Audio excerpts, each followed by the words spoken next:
जो RH blood group system है इसको समझने के लिए दो टर्मिनोलॉजी सबसे इंपॉर्टेंट है। जो सबसे पहली टर्मिनोलॉजी है उसको हम कहते हैं फिशर एंड रेस टर्मिनोलॉजी, या फिर उसको हम कहते हैं DCE टर्मिनोलॉजी। जो फिशर एंड रेस टर्मिनोलॉजी है इससे हम जो RH ब्लड ग्रुप सिस्टम है उसकी जीनोटाइप का भी पता कर सकते हैं और उसकी फिनोटाइप का भी पता कर सकते हैं, यानी कि उसमें कौन कौन से जीन इन्वॉल्व हैं। RH जो ब्लड ग्रुप सिस्टम है उसमें कौन कौन से जीन इन्वॉल्व हैं उसका भी हम पता कर लेंगे इस DCE टर्मिनोलॉजी से, और उसके कौन कौन से उन जीन की वजह से कौन कौन से एंटीजन बनेंगे उसका भी हम पता कर लेंगे। तो फर्स्ट ऑफ ऑल हम देखते हैं कि ये जो फिशर एंड रेस टर्मिनोलॉजी है ये क्या होती है। इसके मुताबिक, फिशर एंड रेस के मुताबिक, जो क्रोमोसोम नंबर 1 है इसके ऊपर जो है जीन्स का सेट पाया जाता है। कितने जीन होते हैं? 3 सेट होते हैं जीन्स के, ठीक है। यानी कि हर एक क्रोमोसोम के ऊपर होंगे 3 जीन, 3 जीन्स होंगे एक क्रोमोसोम के ऊपर। और टोटल कितने होंगे? टोटल होंगे 2 क्रोमोसोम पे होते हैं 6 जीन। अब ये 2 क्रोमोसोम कैसे होंगे? हमें पता है कि जो सोमैटिक सेल होते हैं वो क्या होते हैं? 2n होते हैं,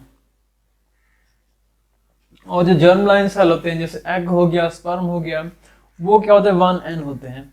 उसमें जो क्रोमोसोम होते हैं वो सिंगल फॉर्म में होते हैं, और जो सोमैटिक सेल होते हैं उसमें क्रोमोसोम क्या होते हैं? पेयर के फॉर्म में होते हैं, ठीक है। तो उसमें जो क्रोमोसोम नंबर 1 होगा वो क्या होगा? पेयर के फॉर्म में होगा, यानी कि क्रोमोसोम नंबर 1 एक ये है और दूसरा क्रोमोसोम नंबर 1 एक ये है। हमेशा क्या होंगे? 2n के फॉर्म में होते हैं जो सोमैटिक सेल होते हैं, ठीक है।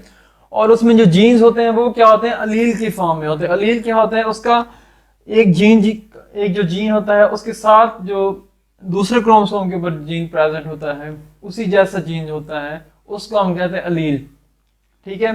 तो इसमें टोटल जीन्स कितने होंगे? 3 जीन होंगे हर क्रोमोसोम के ऊपर, और टोटल जीन्स होंगे 6 जीन्स होंगे। इससे पहले हमें ये पता होना चाहिए कि जो जीन्स हैं वो कौन कौन से हैं। According to Fisher and Race 6 type के जीन्स होते हैं जो सबसे इंपॉर्टेंट हैं।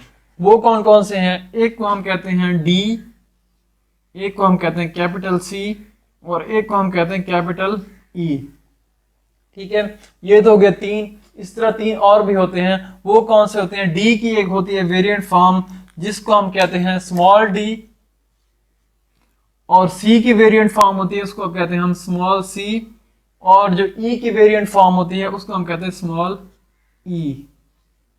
तो ये कितने हो गए? टोटल 6 हो गया जीन्स। तो 6 जीन जो होते हैं वो RH ब्लड ग्रुप सिस्टम में सबसे इंपॉर्टेंट होते हैं। अब होना तो ये चाहिए कि ये जो 6 जीन्स हैं इन 6 के 6 से ही एंटीजन बने, यानी हर जीन से एक एंटीजन बनना चाहिए, लेकिन ऐसा नहीं होता। टोटल जीन तो हैं 6, जो RH ब्लड ग्रुप सिस्टम में सबसे इंपॉर्टेंट जीन है वो टोटल 6 है, लेकिन इनसे 6 एंटीजन नहीं बनते इन 6 जीन से, बल्कि कितने एंटीजन बनते हैं? 5 एंटीजन बनते हैं। अब ये कैसे होता है? 5 एंटीजन क्यों बनते हैं हालांकि जीन्स 6 हैं? उसमें होता ये है कि जो है ये वाला स्मॉल d जीन जो है ये कोई भी एंटीजन नहीं बनाता। जैसे आप देखें ABO ब्लड ग्रुप में उसमें जो O जीन होता है उससे कोई भी एंटीजन नहीं बनता, इस वजह से उसको हम कहते हैं मॉर्फ जीन कहते हैं। इस तरह ये जो स्मॉल d जीन है इससे भी कोई एंटीजन नहीं बनता। बाकी इसके अलावा D जो है, C जो है, स्मॉल c हो गया, कैपिटल E हो गया, स्मॉल e हो गया, इन सब से कोई ना कोई एंटीजन बनेगा। अब इन एंटीजन का नाम क्या होता है?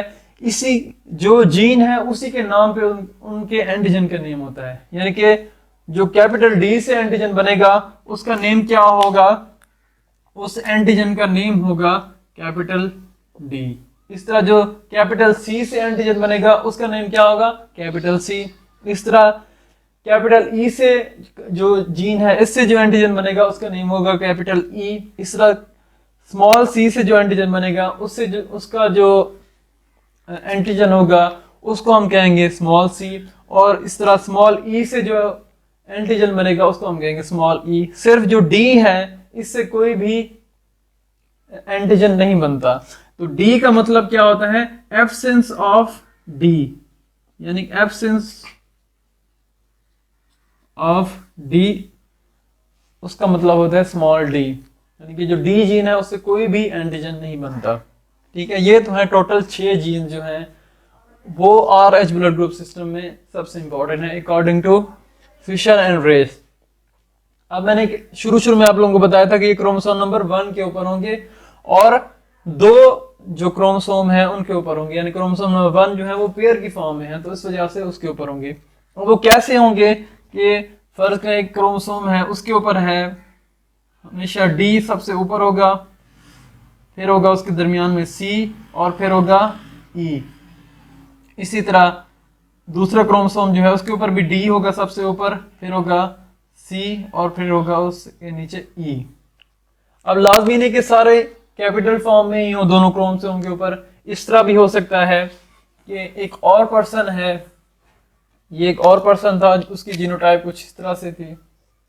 ठीक है, एक और पर्सन है उसकी जीनोटाइप है जिसमें उसके क्रोमोसोम नंबर 1 जो है वो होंगे पेयर की फॉर्म में। इस तरह भी हो सकता है कि एक क्रोमोसोम जो है उसके ऊपर है स्मॉल डी, एक के ऊपर है कैपिटल सी और स्मॉल ई। इस तरह जो दूसरा क्रोमोसोम है उसके ऊपर है कैपिटल डी, इस तरह इधर है स्मॉल सी और इधर है कैपिटल ई। ठीक है, यानी कि जो क्रोमोसोम होते हैं उनके ऊपर जो जीन्स है उनकी अरेंजमेंट हमेशा इस तरह होगी डी सी ई, इसी वजह से इसको हम कहते हैं डी सी ई टर्मिनोलॉजी। ये जो उनके अरेंजमेंट के लिहाज से उसको नेम दिया गया है कि सबसे ऊपर होगा डी जीन, फिर होगा सी जीन, फिर होगा ई। लाजमी नहीं है कि डी हमेशा यहाँ पे कैपिटल होगा, यानी एक पर्सन है उसके ऊपर डी यहाँ पे कैपिटल नहीं है तो फिर क्या होगा, स्मॉल डी की फॉर्म में होगा।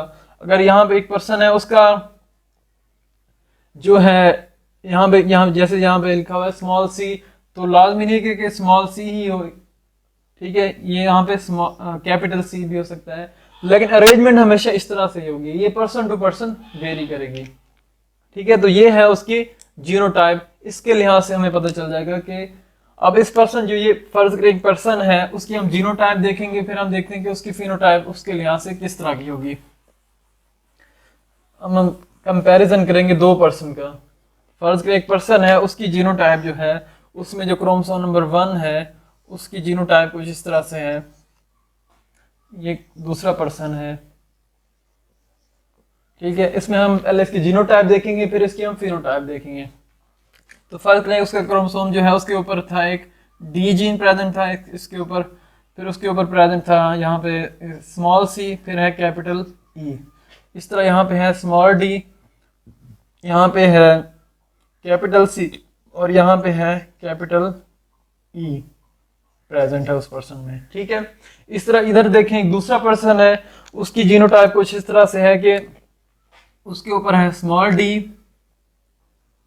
डी, अच्छा इधर है स्मॉल सी और कैपिटल सी, यहाँ पे है स्मॉल ई और स्मॉल ई। ये एक दूसरा पर्सन है, ये तो है उसकी जीनोटाइप। अब फिनोटाइप कैसे होगी, मैंने क्या बताया था कि जो ये वाला डी वाला जीन है ये कोई भी एंटीजन नहीं बनाता, बाकी जितने भी जीन्स हैं डी है चाहे कैपिटल सी है capital E small C small ई, ये सारे अपने एंटीजन बनाते हैं।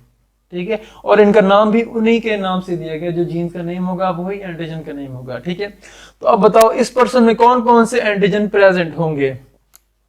अब हमें वैसे वादे तौर पर पता चल रहा है कि जब इसमें कैपिटल डी प्रेजेंट है तो ये अपना जीन जो ये जीन है ये अपना एंटीजन बनाता है, तो इस पर्सन में डी एंटीजन प्रेजेंट होगा। ठीक है, इस तरह इसमें अब देखिए यहाँ पे जो दोनों क्रोमोसोम दोनों जो जीन्स हैं वो क्या है, अलील्स हैं। अब अलील में इंटरेक्शन डिफरेंट टाइप के होते हैं, कुछ में होती है डोमिनेंस होती है, ठीक है, और कुछ में होती है कोडोमिनेंस। कोडोमिनेंस वो होती है जिसमें दोनों ही जीन अपनी प्रोडक्ट को एक्सप्रेस करते हैं। ठीक है, लेकिन अब कहीं और आप एग्जांपल देखें जिसमें क्या होता है कि समटाइम एक जीन है डोमिनेंट फॉर्म में होता है और एक होता है रिसेसिव फॉर्म में, तो सिर्फ डोमिनेंट वाला ही एक्सप्रेस होता है, रिसेसिव वाला एक्सप्रेस नहीं होता। ठीक है, वो एक और तरह का इंटरेक्शन होता है। जो कोडोमिनेंस होता है इसमें क्या होता है, हर फॉर्म जो है जीन की वो एक्सप्रेस होती है। तो इसमें जो स्मॉल सी है ये भी एक्सप्रेस होगा और ये भी एक्सप्रेस होगा, ठीक है। तो इसमें कौन कौन से एंटीजन प्रेजेंट होंगे, इसमें उसी के नेम से ही एंटीजन है, जो जीन है उस वही उसका नेम है, ठीक है। तो इसमें भी क्या होगा, स्मॉल सी प्रेजेंट होगा। इस तरह इसमें भी कैपिटल सी प्रेजेंट होगा। अब यहाँ पे स्मॉल डी क्यों नहीं होगा, क्योंकि स्मॉल डी जो है वो जीन तो है लेकिन एंटीजन कोई नहीं बनाता, इस वजह से मैंने यहाँ पे स्मॉल डी नहीं लिखा, ठीक है। इसी तरह यहाँ पे स्मॉल ई प्रेजेंट नहीं है, जस्ट कैपिटल ई दोनों पे ही प्रेजेंट है, तो कैपिटल ई एंटीजन इस पर्सन में होगा, ठीक है। तो ये है उसकी फिनोटाइप। तो ये हम फिशर और रेस जो है उससे हम पता कर लेंगे कि एक पर्सन जो है उसकी जीनोटाइप क्या है और उसकी फिनोटाइप क्या है। अब इस तरफ आए तो इधर देखें आप, यहाँ पे अगर हम देखें तो यहाँ पे जो है दोनों ही स्मॉल डी हैं, तो इसका मतलब है उसमें डी एंटीजन एब्सेंट है, तो डी एंटीजन नहीं होगा इसमें, ठीक है। अब इसमें कौन कौन से और एंटीजन प्रेजेंट होंगे, इसमें होगा स्मॉल सी प्रेजेंट होगा, इस तरह ये भी एक्सप्रेस होगा, दोनों एक्सप्रेस होंगे। तो इसके अलावा कैपिटल सी भी एक्सप्रेस होगा, तो कैपिटल सी एंटीजन भी प्रेजेंट होगा। इस तरह इसमें कैपिटल ई नहीं है दोनों में, ठीक है। तो यहाँ पे जस्ट क्या होगा, capital sorry small E antigen present होगा, कैपिटल ई एंटीजन प्रेजेंट नहीं होगा, ठीक है। तो इस तरह से हम किसी पर्सन की जीनोटाइप और फिनोटाइप का पता कर सकते हैं। अब इनकी इनहेरिटेंस किस तरह से होती है, अब हमें पता है कि जो एक पर्सन है, जैसे यहाँ पे ये भी 2n है, ये पर्सन, ये भी हमने 2n शो किया हुआ है ना, यानी कि 2 क्रोमोसोम है पेयर की फॉर्म में। इस तरह ये भी पर्सन क्या है, 2n है। तो इसमें होता क्या है कि एक जो है ये जो है ये आएंगे मदर से और ये आएंगे फादर से, या इस तरह हो सकता है ये फादर से हैं ये मदर से। तो यानी कि एक जो क्रोमोसोम है, जो एक है पूरा, इसको हम कहते हैं हैप्लोटाइप्स।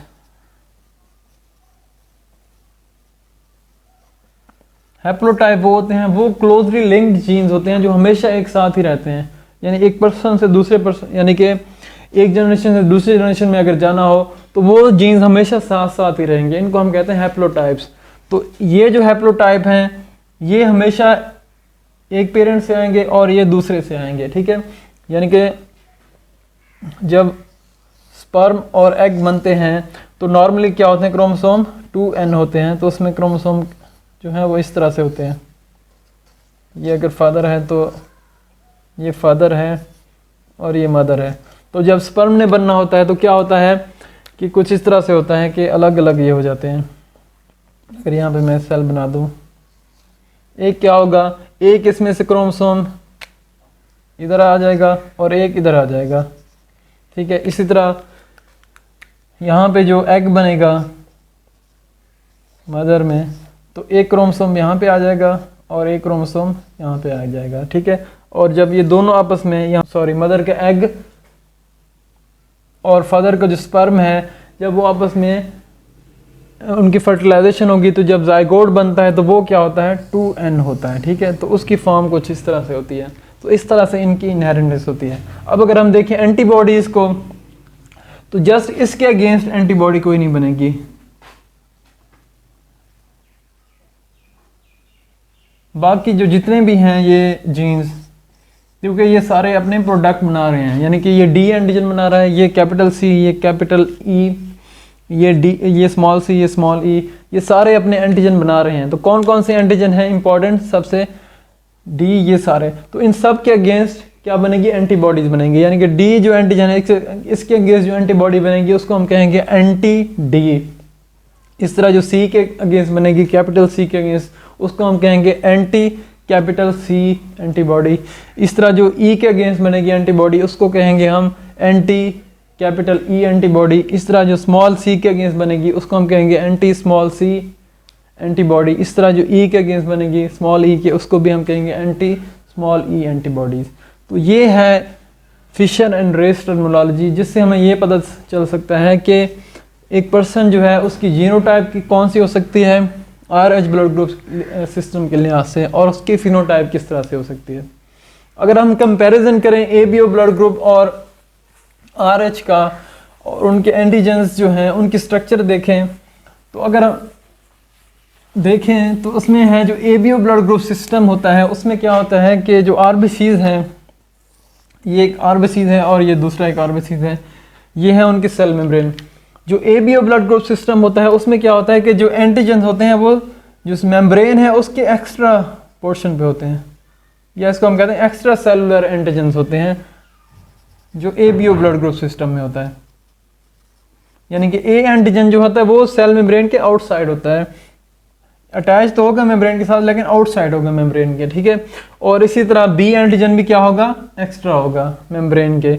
लेकिन जो होता है RH ब्लड ग्रुप सिस्टम में जो RH एंटीजन होते हैं, अगर यहाँ पे मेम्ब्रेन बना दूं मैं, तो ये पूरी एक मेम्ब्रेन हो गई, ठीक है। तो इसमें क्या होते हैं, इसमें जो एंटीजन होते हैं वो ट्रांस मेम्ब्रेन एंटीजन होते हैं।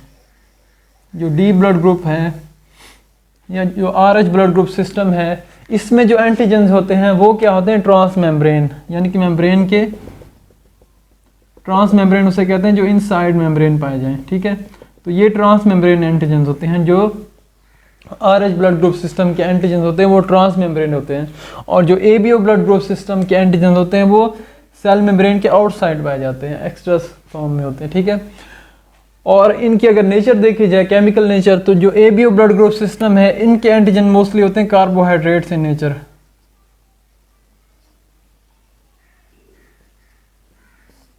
ठीक है।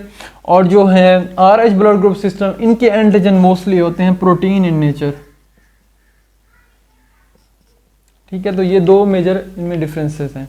इसके बाद हम देखते हैं कि जो फिशन एंड रेस टर्मिनोलॉजी है, इसको हम दूसरी एक टर्मिनोलॉजी है उसमें कैसे कन्वर्ट कर सकते हैं।